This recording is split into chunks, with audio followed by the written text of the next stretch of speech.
Okay student, आज 12th class chemistry में अपनी काइनेटिक्स यूनिट्स को ही आगे स्टडी कर रहे हैं। देखो काइनेटिक्स के अंदर अब तक हम रेट ऑफ रिएक्शंस को कैसे राइट करें, काइनेटिक्स है क्या, इसी के बारे में स्टडी किया। उसके बाद अपने पिछले वीडियो में हमने स्टडी किया था कि how can you find the rate of A reactions, है ना। तो अगर हम रेट ऑफ रिएक्शंस की बात करें तो हमने रेट ऑफ रिएक्शंस को दो टर्म में स्टडी किया था और रेट ऑफ रिएक्शंस को एक हम फाइंड आउट करते हैं एवरेज रेट ऑफ रिएक्शन और सेकंड लिखा हमने instantaneous rate of reactions.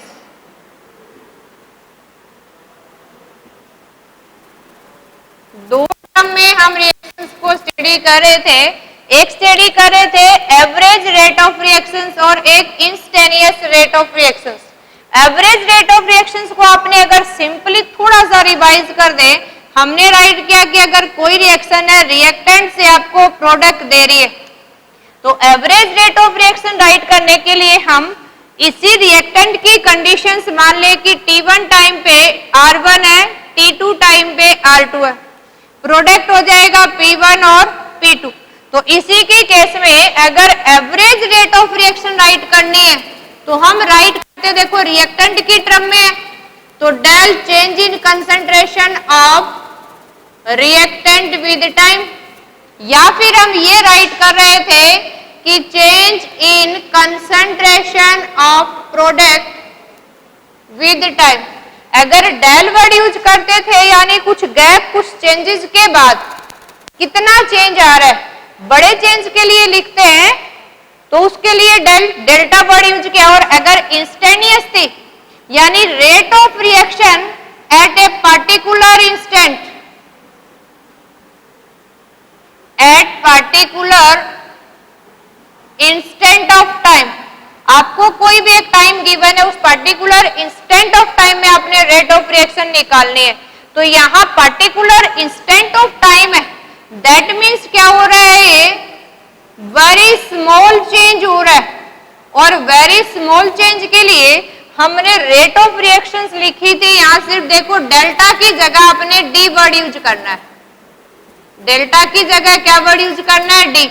Reactant है तो कितनी रेट से डिक्रीज हो रही है, माइनस साइन यूज किया था, ये नहीं भूलना है हमने। रिएक्टेंट के लिए क्या है, माइनस साइन, क्योंकि इसकी रिएक्टेंट की कंसंट्रेशन टाइम के साथ डिक्रीज होते हुई जाएगी। और इसी के केस में हमने राइट किया था कि प्रोडक्ट की कितनी इंक्रीज हो रही है कंसंट्रेशन विद टाइम, बस ये ध्यान रखना है। इंस्टेंटेनियस रेट है तो मैथमेटिकली हम क्या करेंगे, स्मॉल डी से रिप्रेजेंट करेंगे और एवरेज रेट को डेल्टा से। सेकंड वन थोड़ा सा और देखें, अगर हमने ग्राफिकली एक्सप्लेन किया था, अगर रिएक्टेंट की कंसंट्रेशन वर्सेस टाइम अगर ड्रा किया तो अपना ये ग्राफ आया और एवरेज निकालनी है तो हम किसी भी पर्टिकुलर T1 T2 टाइम पे निकाल सकते हैं। जिस टाइम पे है उसी टाइम पे हम इसकी कंसंट्रेशन को फाइंड आउट कर लेंगे कि ये R1 होगी T1 टाइम पे और R2 होगी T2 टाइम पे। अब जब आपके पास कंसंट्रेशन आ गई, टाइम आ गया, तो इजिली क्या निकाल सकते हैं, रेट ऑफ रिएक्शंस। अब इसी केस में हमने सीखा था कि इंस्टेंटेनियस रेट कैसे निकाले जी हम, चाहे आपकी रिएक्टेंट या प्रोडक्ट का ग्राफ है, लेट इस केस में और प्रोडक्ट के केस में ड्रा कर रहे हैं तो ये आ रहा है। अगर प्रोडक्ट की कंसंट्रेशन राइट करें, रिएक्टेंट की करें तो हमें ग्राफ ये मिल रहा है। तो हमें इंस्टेंटेनियस रेट फाइंड आउट करने के लिए जिस पर्टिकुलर टी टाइम पे आपने निकालनी है, उस पर्टिकुलर टी टाइम पे हम जहां से ग्राफ को क्रॉस कर रहा है उस ग्राफ पे हमने टेंजेंट ड्रा की और टेंजेंट से हमें क्या मिल गया है, यहाँ इंस्टेंटेनियस रेट। ऐसे ही पर्टिकुलर टाइम अगर प्रोडक्ट के केस में आपने निकालनी है तो पॉजिटिव टेंजेंट की फॉर्म में हमें ग्राफ मिल जाएगा। देखो ये टेंजेंट जो स्लोप है, ये जो आपकी पॉजिटिव स्लोप मिलेगा, प्रोडक्ट की फॉर्म में नेगेटिव स्लोप मिलेगा आपको रिएक्टेंट की कंसंट्रेशन। लेकिन रेट ऑफ रिएक्शंस क्या रहेगी आपकी, सेम, चाहे आप रिएक्टेंट की टर्म में निकालें चाहे प्रोडक्ट की टर्म में निकालें। तो ये तो हम स्टडी कर चुके हैं, ये मैंने इसलिए रिवाइज किया। देखो आपने याद रखना है, अपने बोर्ड एग्जाम में डायरेक्ट भी पूछ लेते हैं, है ना, कंपटीशन के साथ बोर्ड को ही फोकस रखेंगे। वहां डायरेक्ट क्वेश्चन बनता है कि कैसे ग्राफिकली, तो हम इसको टेंजेंशियली निकालते हैं। और टेंजेंशियली अगर हम देखें तो हमें ये देखो यहाँ परपेंडिकुलर एक एंगल राइट एंगल बन गया और ये पूरे का पूरा आपका एंगल कितना है 180 और ये वाला एंगल लेट थीटा है, तो ये जो एंगल है ये कितना रह गया 180 माइनस थीटा। तो इसलिए ये जो अपना परपेंडिकुलर बेसिस पे इसको मान के हम क्या निकालते हैं अपने थीटा से रिलेटेड। तो अभी इसी केस में देखना है आपने रेट से रिलेटेड। अब हम किसी रिएक्शंस के हमसे डायरेक्ट भी पूछ लिया जाता है, right the expression for reaction rate expression right करो, तो कैसे राइट करेंगे? ये हमने रेट रिएक्शंस को टू डिफरेंट फॉर्म में कैलकुलेट करना सीखा है देखो। और इसी रेट इक्वेशंस जो फाइंड आउट करनी सीखी है हमने, इसी के लिए रेट एक्सप्रेशन कैसे राइट करेंगे हम देखो।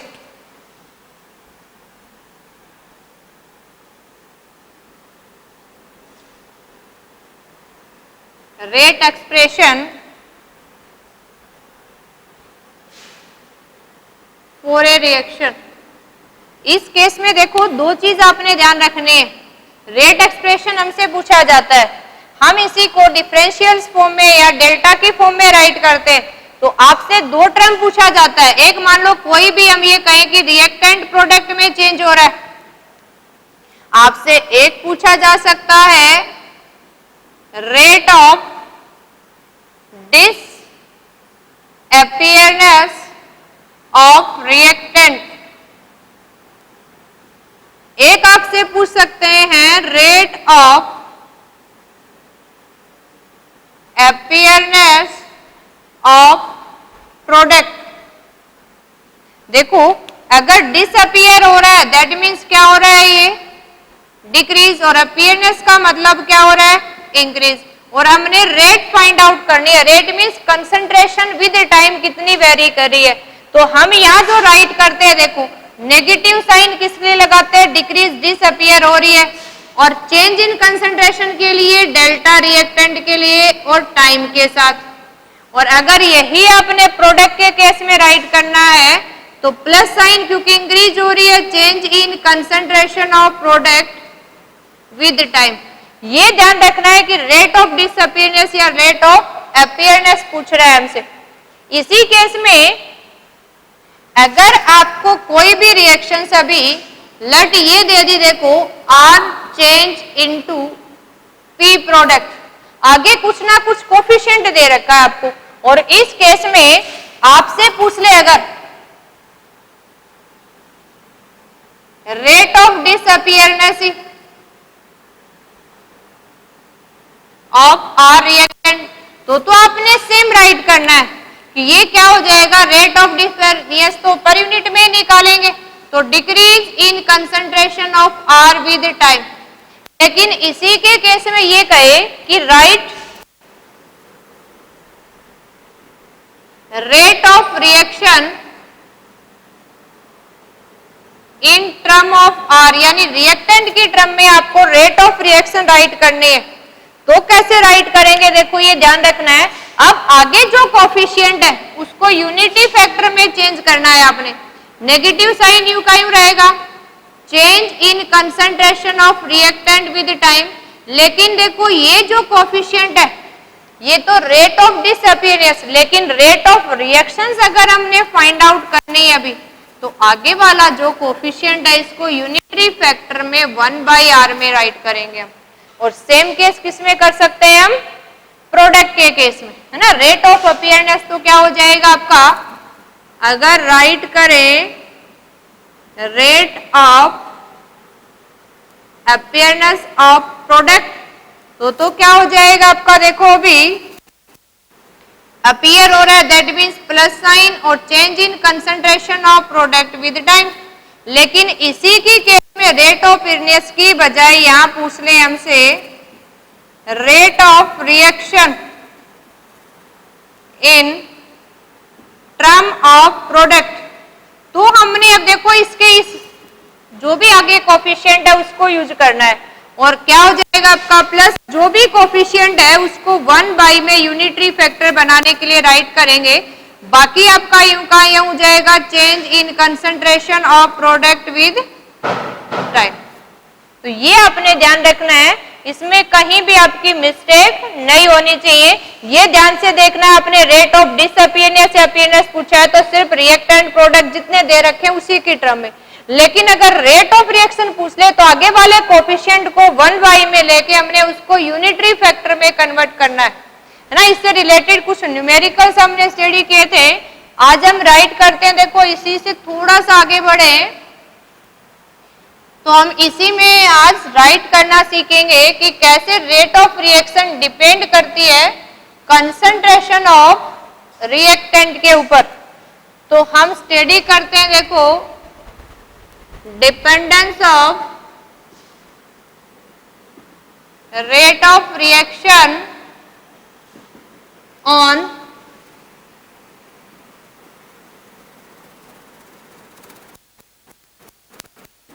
Concentration of reactant. कैसे कंसंट्रेशन ऑफ रिएक्टेंट पे रेट ऑफ रिएक्शन डिपेंड कर रही है। देखो अगर सिंपली हम यह बात करें, आप कोई भी रेट ऑफ रिएक्शन राइट कर रहे हो तो हम यहां राइट कर रहे हैं कि कितनी रेट रिएक्टेंट प्रोडक्ट की विद कंसंट्रेशन टाइम के साथ डिक्रीज हो रही है, या हम ये कहें कि कैसे प्रोडक्ट की कंसंट्रेशन विद टाइम इंक्रीज हो रही है ना। ये रेट एक्सप्रेशन हमने राइट करना सीख लिया अभी। अब इसी को थोड़ा सा आगे करने के लिए हम एक स्टडी करते हैं लॉ ऑफ मास एक्शन। देखो लॉ ऑफ मास एक्शन ये हमने पीछे केमिकल इक्विलिब्रियम में भी स्टडी किया था +1 में। लॉ ऑफ मास एक्शंस क्या कहता है, अगर कोई भी आपने रिएक्शंस ले रखी है, देखो हमारे पास कोई भी रिएक्शंस है, लेट हम ये मान के चले कि R चेंज इनटू P, तो यहां R के लिए अगर हम रेट ऑफ रिएक्शन राइट करें तो ये कहता है कि rate of reaction directly proportional to concentration of reactant. और अगर इसी रिएक्शंस को हम इस फॉर्म में राइट कर दें कि हमारे पास A plus B change into product हो रहे, तो यहां अपनी रेट ऑफ रिएक्शंस क्या हो जाएगी, डायरेक्टली प्रोपोर्शनल टू यहां किसके हो जाएगी, concentration of A into concentration of B। देखो इसके अलावा जो लॉ ऑफ मास एक्शन क्या कहता है, अगर आगे कुछ कोफिशिएंट नहीं है तो 1 है, लेकिन आगे अगर कुछ कोफिशिएंट है तो वो हमने पावर में राइज करना है। यही क्या है लॉ ऑफ मास एक्शंस। क्या कहता है लॉ ऑफ मास एक्शन कि जो रेट ऑफ रिएक्शन है वो डिपेंड करेगी कंसंट्रेशन ऑफ रिएक्टेंट पे डायरेक्टली, और आगे अगर कोई भी कोफिशिएंट है, कोई संख्या आपको दे रखी है, तो हमने किसमें करनी है, पावर में राइज करनी है। एक रिएक्शंस का एग्जांपल और लेके देखें। देखो हम ये कहें कि N2O5 change into NO2 and O2, ये आपका कोफिशिएंट इस फॉर्म में दे दिया आपको। अब ये भी अपनी रिएक्शन है, और लॉ ऑफ मास एक्शन के अनुसार अगर हमें यहाँ रेट राइट करनी है रिएक्शंस की, देखो यहाँ प्रोपोर्शनलिटी कांस्टेंट यूज करें, यहाँ इसकी जगह K यूज कर ले हम, तो रेट ऑफ N2O5 की पावर 2 पे डिपेंड करती है। तो ये जो स्टेटमेंट है ये अपनी कौन कर रहा है, लॉ ऑफ मास एक्शंस, कि rate of reaction directly depend कर रही है कंसंट्रेशन ऑफ रिएक्टेंट। एक है तो हमने कंसंट्रेशन R लिख दिए, एक से ज्यादा रिएक्टेंट है तो उसकी product of concentration of reactant, और आगे अगर कोई इंटीजर है तो इंटीजर को किस में लाना है, कंसंट्रेशन की पावर में। तो ये क्या है अपना लॉ ऑफ मास एक्शन। क्या स्टेटमेंट देता है, देखो हमें कि कंसंट्रेशन ऑफ रिएक्टेंट के ऊपर कौन डिपेंड कर रहा है, रेट ऑफ रिएक्शंस। तो कह सकते हैं कि rate of reaction is directly proportional to concentration of reactant. अगर एक से ज्यादा रिएक्टेंट है तो क्या होगी, proportional to product of concentration of reactant, और आगे कोई कोफिशिएंट है तो क्या लिखेंगे, proportional to product of concentration of reactant each raise to their stoichiometric coefficient. जो भी कोफिशिएंट राइज है उसको पावर में साथ में कंसंट्रेशन के आपने राइज करना है। इसी के केस में अगर किसी रिएक्शंस का एग्जांपल लेके देख ले हम कि N2O5 का डिकम्पोजिशन हो रहा है यहाँ, और ये डिकम्पोज होके हमें नाइट्रोजन डाइऑक्साइड और ऑक्सीजन दे रही है, तो यहाँ कंसंट्रेशन ऑफ रिएक्टेंट क्या है, N2O5, इसी के ऊपर रेट डिपेंड कर रही है। ये प्रोपोर्शनलिटी का sign that means directly depend कर रही है, और आगे जो कोफिशिएंट है वो किसमें लेके आना है, पावर में। तो ये आपकी क्या कर रही है, लॉ ऑफ मास एक्शन। लेकिन ये ध्यान रखना है ये थ्योरेटिकल स्टेटमेंट है, ये थ्योरेटिकल लॉ है जो हमें थ्योरेटिकली प्रूफ दे रहा है, आइडिया दे रहा है हमें एक हाइपोथेसिस के बेसिस पे ना, एक्सपेरिमेंटल एविडेंस नहीं है। ये सिर्फ थ्योरेटिकली है कि रेट ऑफ रिएक्शन है वो कंसंट्रेशन रिएक्टेंट पे डिपेंड करेगी डायरेक्टली। एक से ज्यादा रिएक्टेंट है तो प्रोडक्ट ऑफ रिएक्टेंट पे, और अगर कुछ ना कुछ कोफिशिएंट आगे है तो कोफिशिएंट कंसंट्रेशन की पावर में राइज करना है। जैसे N2O5 के 2 मॉलिक्यूल थे हमारे पास 2 मोल्स, तो हमने 2 को किसमें कर दिया, पावर में राइज कर दिया। तो ये जो एक्सप्रेशन है ये तो क्या है, लॉ ऑफ मास एक्शन।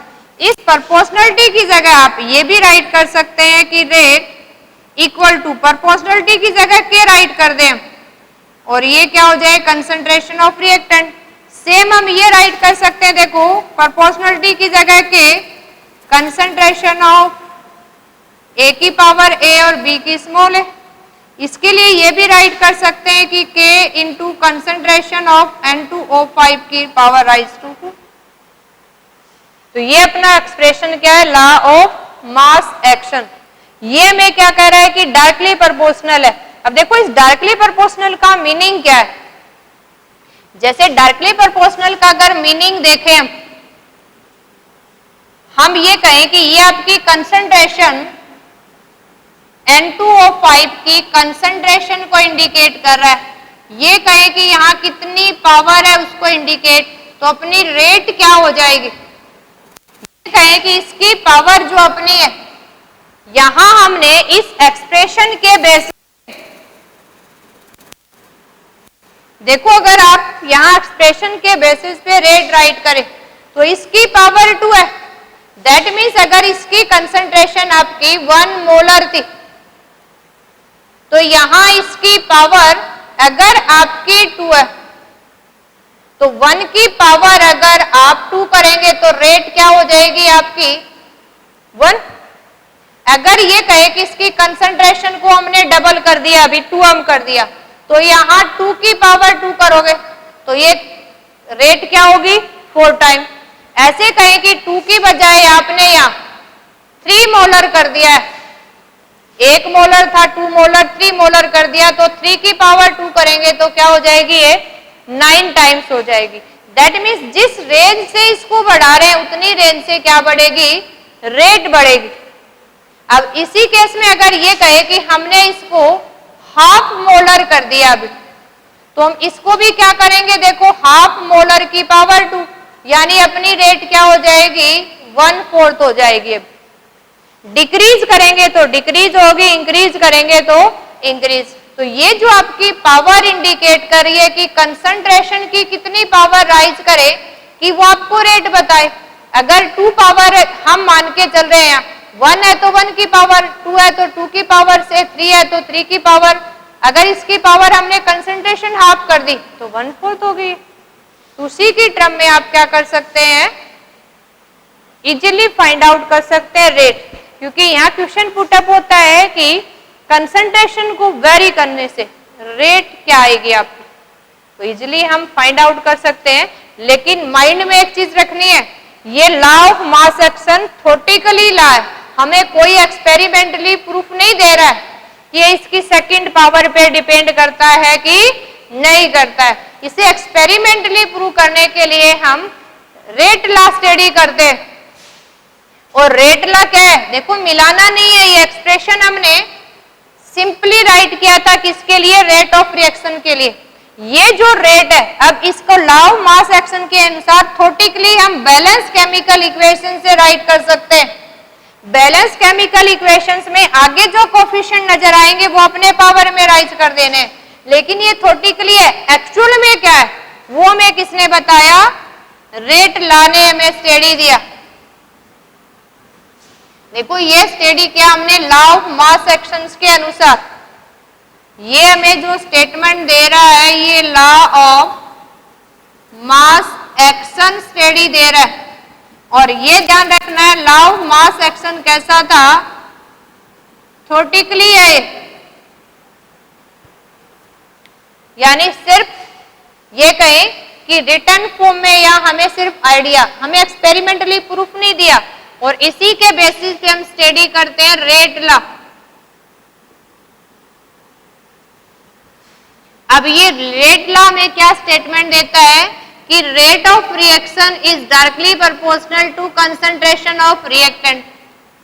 ये बात तो यहां तक इसकी सेम है, क्योंकि यहां भी हमने सिंपल माना था अगर रिएक्टेंट प्रोडक्ट में चेंज हो रहा है तो अपनी रेट किसके बराबर थी, कंसंट्रेशन ऑफ रिएक्टेंट। लेकिन देखो अगर यहाँ कोफिशिएंट की टर्म में लिखे इसी रिएक्शंस के लिए हम राइट करें, ये तो आपकी फर्स्ट इक्वेशंस के अनुसार राइट कर दिया हमने। अब इसी फर्स्ट इक्वेशन की बजाय ये सेकंड इक्वेशन कंसीडर करें और रेट लॉ हमने राइट करना है, तो कैसे राइट करेंगे, देखो अपनी कोई भी रिएक्शन ये भी ए है, ये बी के साथ रिएक्ट करके आपको प्रोडक्ट दे रही है और रेट लॉ के अनुसार आपने एक्सप्रेशन राइट करना है, तो हम क्या राइट करेंगे कि rate of reactions equal to K, proportionality की जगह हमने क्या यूज कर लिया अभी, के। तो ये क्या हो जाएगा, देखो अभी ये कंसंट्रेशन ऑफ ए पे डिपेंड कर रही है बी पे, लेकिन कितना डिपेंड कर रही है, ये ए और बी पे डिपेंड नहीं करता है, ये हम एक्सपेरिमेंटली फाइंड आउट करते हैं। और ये एक्सपेरिमेंटली कहें कि ये पावर अल्फा और बीटा है। हो सकता है देखो अल्फा इक्वल टू ए या बीटा इक्वल टू बी, लेकिन जरूरी नहीं है कि ये ऑलवेज रिमेन इक्वल, यानी ये क्या हो सकता है, मे और मे नॉट बी इक्वल, हो सकता है इसके बराबर हो और जरूरी भी नहीं है इसके बराबर हो। बराबर कब होता है, जब हम आगे देखो मैकेनिज्म पढ़ेंगे, तो जब एलिमेंट्री रिएक्शन है तो बराबर भी हो सकता है। तो आपने ये ध्यान रखना है ये मे और मे भी इक्वल हो सकते हैं। तो ये जो एक्सप्रेशन राइट किया हमने, ये एक्सप्रेशन तो है रेट लॉ, और ये एक्सप्रेशन कौन सा है, लॉ ऑफ मास एक्शन, जिसमें बैलेंस इक्वेशन के कोफिशिएंट पावर में राइज करते हैं, लेकिन ये थ्योरेटिकली है। और ये जो लॉ ऑफ एक्शन की बजाय रेट लॉ स्टडी करते हैं, ये एक्सपेरिमेंटल डाटा के ऊपर बेसिस है। ये एक्सपेरिमेंटली लॉ हमें स्टेटमेंट देता है कि एक्चुअली अगर हम टाइम टू टाइम कंसंट्रेशन को चेक करके रेट फाइंड आउट करें और उससे फाइंड आउट करें कि कैसे आपकी रेट वेरी कर रही है, और इसी के केस में अगर हम एक्चुअल में इस रिएक्शन को अगर एक्सपेरिमेंटली स्टडी करके देखें, ये रिएक्शन है, इसको अगर हमने एक्सपेरिमेंटली स्टडी करें तो हम ये देखते हैं कि N2O5 का डिकम्पोज होके नाइट्रोजन डाइऑक्साइड और ऑक्सीजन दे रहा है, यहाँ 2 मोल्स हैं इसके, ये 4, लेकिन एक्चुअल में अगर रेट ऑफ रिएक्शंस यहाँ देखें तो ये कंसंट्रेशन ऑफ N2O5 की पावर 1, ये एक्चुअल में एक्सपेरिमेंटल डाटा पे बेस एविडेंस है अपना। अब ये देखें ये हमने कैसे फाइंड आउट किया, जिसकी पावर 1 है या 2 है, तो हम कैसे फाइंड आउट करते हैं, इसकी कंसंट्रेशन को इंक्रीज डिक्रीज करके देखते हैं। हमने देखा कि जब हमारे पास टाइम वो t1 है, उस केस में इसकी कंसंट्रेशन लेट हम R मान ले। अब जैसे ही हमने टाइम को t2 किया तो कंसंट्रेशन मान लो इसकी हमने 2R डबल कर दी। ऐसे ही मान लो 3 टाइम पे देखें जैसे हम कंसंट्रेशन को बढ़ाएं या टाइम के साथ कंसंट्रेशन अगर रिएक्शन यूज कर रहे हैं तो कम हो जाएगी, लेकिन हम सिंपल कंसंट्रेशन को बढ़ा के देख रहे हैं। देखो आपने 4 टाइम कर दी, तो इस केस में जो आपकी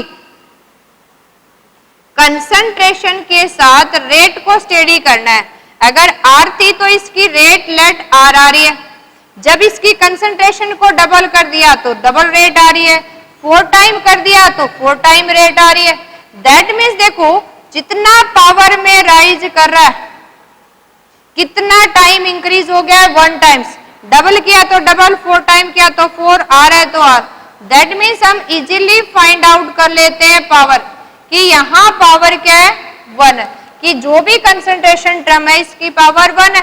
ये 1 कहां से आई, हम कंसंट्रेशन के साथ रेट स्टडी कर लेते हैं, यानी कंसंट्रेशन अपॉन टाइम को कैलकुलेट करके डिफरेंट कंसंट्रेशन पे रेट, कंसंट्रेशन के बढ़ाने से रेट में कितना इंक्रीज हुआ, जितना कंसंट्रेशन बढ़ा रहे हैं उतना ही रेट बढ़ रहा है, इसका मतलब हम कहेंगे कि इसकी पावर कितनी है 1। तो जो आपका थ्योरेटिकली डाटा था बैलेंस इक्वेशन के अनुसार वो एक्सपेरिमेंटली इक्वल नहीं है, तो हमें ये इक्वेशन याद भी रखनी है कि decomposition of N2O5 first order reaction है, जो N2O5 की पावर 1 है, यानी सिर्फ इसकी कंसंट्रेशन यूनिटी पे ही डिपेंड करती है रेट ऑफ रिएक्शंस।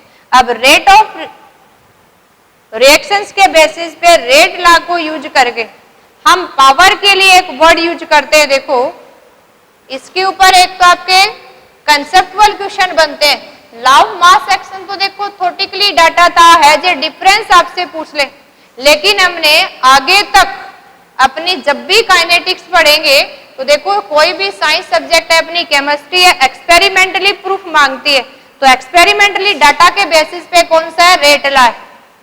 क्या है, रेट लॉ है।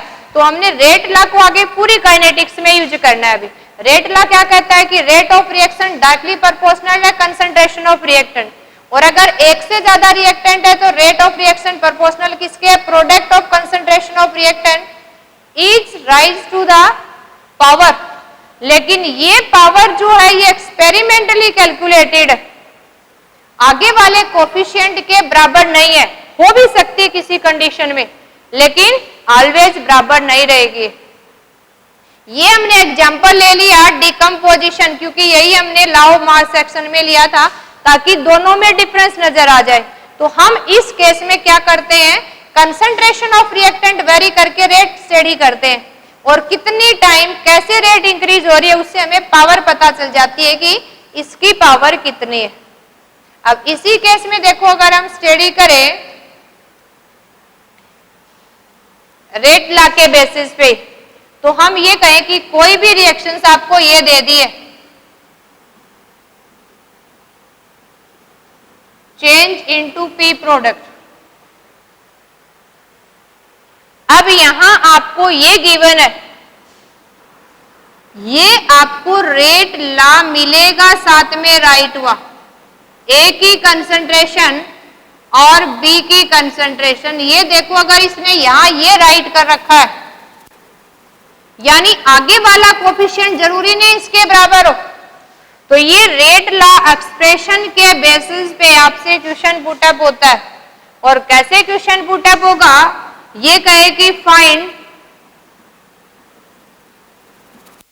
Rate of reaction if concentration of A become double. अगर A की कंसंट्रेशन डबल कर दी तो आपने क्या करना है, देखो जो रिएक्शन थी आपकी A, इसी को आपने 2A करके पुट करना है, इसकी पावर 1 है और आपने रेट फाइंड आउट करनी है। ये आपकी यूं की यूं रखनी है आपने, तो आपकी फर्स्ट से सिर्फ इसको बाहर निकालेंगे तो ये जो आपकी मान लो आर थी, ये आर डैश क्या हो जाएगी, आर की 2 टाइम्स, क्योंकि ये मल्टीपल में तो क्या हो जाएगी 2 टाइम्स हो जाएगी के into concentration of A. Initial rate की क्या होगी ये 2 टाइम्स, क्योंकि यहां अगर इसको डबल करेंगे तो पावर 1 है तो डबल हो जाएगी, और इसी केस में अगर ये कहे कि आपने कंसंट्रेशन ऑफ बी है वो हाफ कर दिए, अगर कंसंट्रेशन ऑफ बी हाफ करेंगे तो आपने इसी की जो आपकी रेट न्यू रेट है वो क्या हो जाएगी K into concentration A you का यू, और B की जगह क्या कर देना है, देखो इसको हाफ किया आपने तो हाफ B की पावर 2, तो ये तो आपकी सेम रहेगी। अब 1/2 की पावर बाहर निकाल लेनी है K इंटू कंसंट्रेशन ए B की 2, और इसको सोल्व करोगे तो क्या आ गया 1/4 ऑफ इनिशियल रेट, ये तो आपकी सेम है, इसी के तो कितनी हो जाएगी रेट हाफ। तो इसी रेट एक्सप्रेशन के बेसिस पे हमसे क्वेश्चन इस फॉर्म में पुटअप किया जाता है कि कैसे आप न्यू रेट फाइंड आउट करोगे, और हमें कंसंट्रेशन देके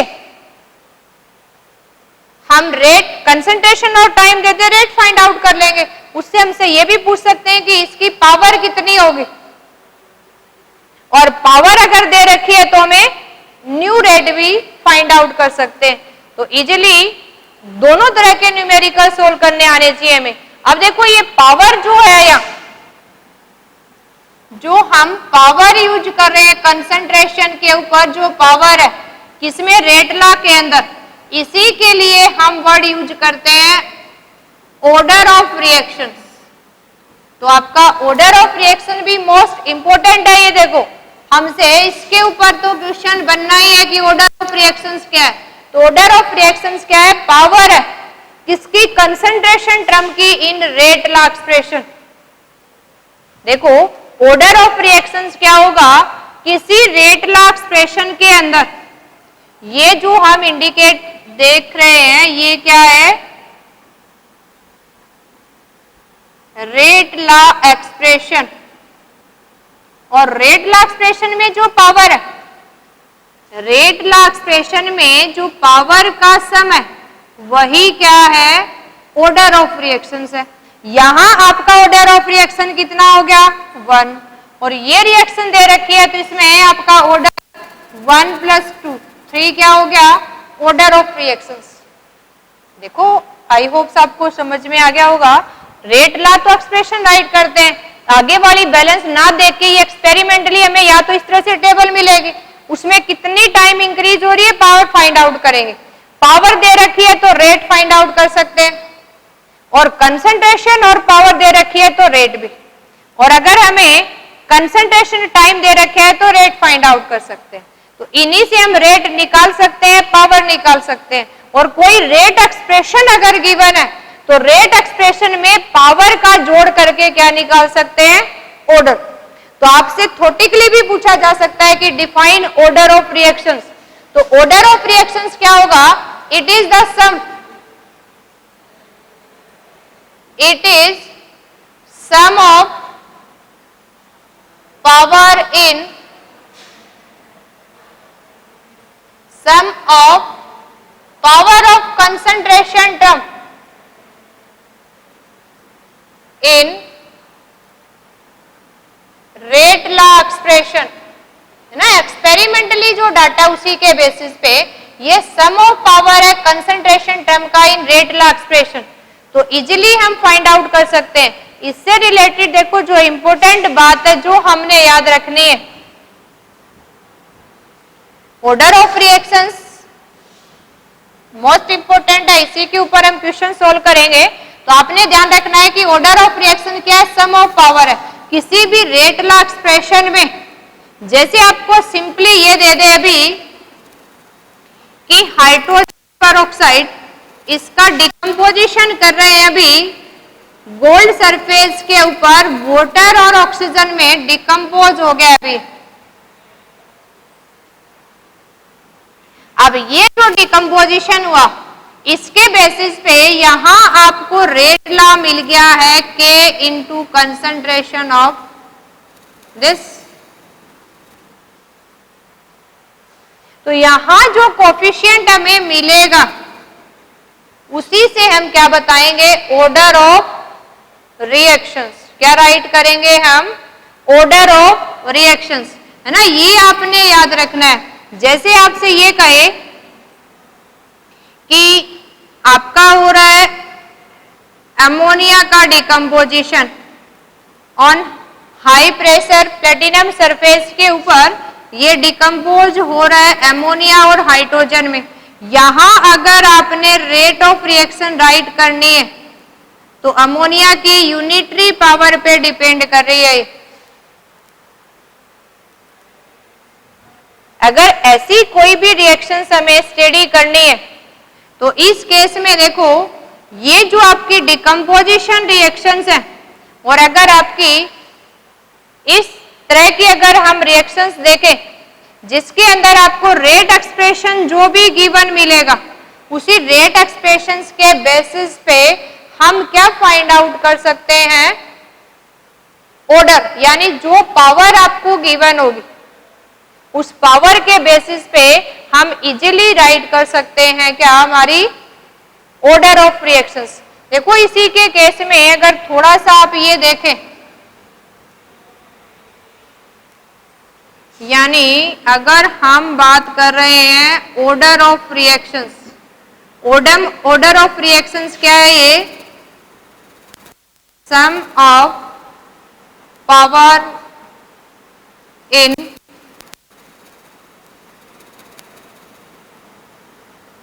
rate law expression on concentration term of reactants, उसी के लिए यूज करते हैं। तो हमने कुछ ये रिएक्शंस देखो यहाँ याद रखनी है जो आप इसी से रिलेटेड है, यानी एक तो याद रखेंगे देखो जितनी भी कैटालिटिक रिएक्शन होंगी वो कैटलिस्ट पे डिपेंड करती है ना कि रिएक्टेंट पे। तो यहाँ जितनी कैटालिटिक रिएक्शन होगी उनके केस में जो रेट मिलेगी के कंसंट्रेशन ऑफ रिएक्टेंट की पावर 0, जितनी कैटालिटिक रिएक्शन है वो 0 ऑर्डर की मिलेंगी। इसके अलावा देखो अभी हमने राइट की यहाँ डिकम्पोजिशन रिएक्शंस, जैसे ये रिएक्शन है N2O5, इसको डिकम्पोज कर रहे हैं हम किसके अंदर, NO2 के अंदर और ऑक्सीजन के अंदर।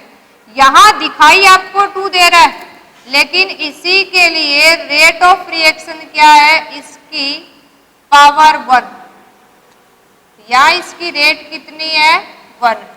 इसी केस में आपने याद रखना है देखो जितनी एस्टर का हाइड्रोलिसिस है तो वाटर एक्सेस अमाउंट में लेते हैं, तो वो रिएक्शंस भी क्या है आपकी first order. Hydrolysis of ester अगर लिखें तो देखो यहां लिखते तो ये है, मान लो कोई भी इथाइल एसीटेट एस्टर ले लेते हैं, प्रोपेनॉइल ले लिया हमने, यहां आपने इसको हाइड्रोलिसिस किया तो ये जो कंपाउंड आपको फॉर्मेशन जो भी हो रहा है देखो C2H5OH, लेकिन इसकी रेट इस पे डिपेंड करती है, ये एक्सेस में कंसीडर करके चलते हैं ना, ये आगे स्टडी करेंगे। तो हाइड्रोलिसिस के लिए रेट क्या रहेगी आपकी K इंटू कंसंट्रेशन ऑफ जो भी एस्टर यूज कर रहे हैं इसी की पावर पे डिपेंड करेगी, ना कि वाटर पे। और यहाँ इस केस में जो वाटर ले रहे हो इसकी पावर तो क्या है 0। तो अगर हम देखें अगर इसकी पावर 0 है तो ये 0 ऑर्डर की होगी है, और ये दोनों की दोनों किसकी है फर्स्ट ऑर्डर। एक और देखो अगर इंपॉर्टेंट एग्जांपल हम याद रखें, हाइड्रोजन ब्रोमीन के साथ रिएक्ट करके HBr फॉर्मेशन कर रही है। यहां अगर रेट ऑफ रिएक्शन राइट करें कि concentration of hydrogen and concentration of bromine, इसकी पावर तो 1/2 है और इसकी पावर 1, तो यहां ऑर्डर ऑफ रिएक्शन कितना हो गया 1 + ½ यानी 1.5। ऐसे ही अगर एक रिएक्शन याद रखें हम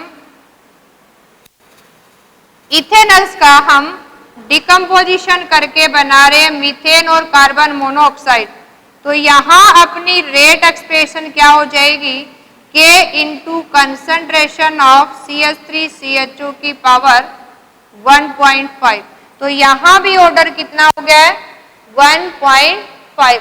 तो ये कुछ रिएक्शंस आपने याद रखनी है। तो हम देखो अगर यहाँ ऑर्डर ऑफ रिएक्शंस की बात करें तो रेट लॉ एक्सप्रेशन के अंदर यहाँ जो आपको पावर नजर आ रही है वही ऑर्डर है। यहाँ पावर 1 है तो फर्स्ट ऑर्डर है, 1 + 0 तो कितना रह गया 1। देखो 1 + 0 है तो भी 1 आ गया आपका। अब इसी केस में यहाँ आपको दिखाई 2 मॉलिक्यूल दे रहे हैं लेकिन हाइड्रोजन की पावर 1 है, ब्रोमीन की हाफ, तो टोटल ऑर्डर कितना हो गया 1.5 और इसका भी कितना हो गया 1 दिखाई दे रहा है लेकिन 1.5 पे डिपेंड करता है। तो ये एक्सपेरिमेंटली फाइंड आउट करते हैं। तो ऑर्डर ऑफ रिएक्शन से रिलेटेड इन सारे डाटा को आप कंसीडर करके क्या कह सकते हैं, ऑर्डर ऑफ रिएक्शंस में बी पॉजिटिव, नेगेटिव और फ्रैक्शनल। देखो कुछ ऐसे डाटा पढ़ते हैं जिसमें ये फ्रैक्शनली बिलोंग करता है। आगे स्पेशल केस में हम इसको डिस्कस करेंगे। एक बार इतना देखो अभी, जब आगे डिस्कस करेंगे। आपने देखा 0 ऑर्डर भी है, फर्स्ट भी है, सेकंड थर्ड भी है और इवन किसमें मिल रही है, ये फ्रैक्शंस के अंदर भी मिल रही है। तो आपने ध्यान रखना है order of reactions more than 3 rare cases है। ये यहाँ रेयर केसेस है इसलिए मैंने यहाँ 3 तक ही राइट किया है ना। वो काइनेटिक्स कोलिजन थ्योरी पढ़ेंगे, मॉलिक्यूलरिटी को डिस्कस करेंगे, तब उसको हम मैकेनिज्म के साथ डिस्कस करेंगे। आज के लिए इतना ही। आपने कुछ ये रिएक्शंस के एग्जाम्पल याद रखने। Okay, thank you student.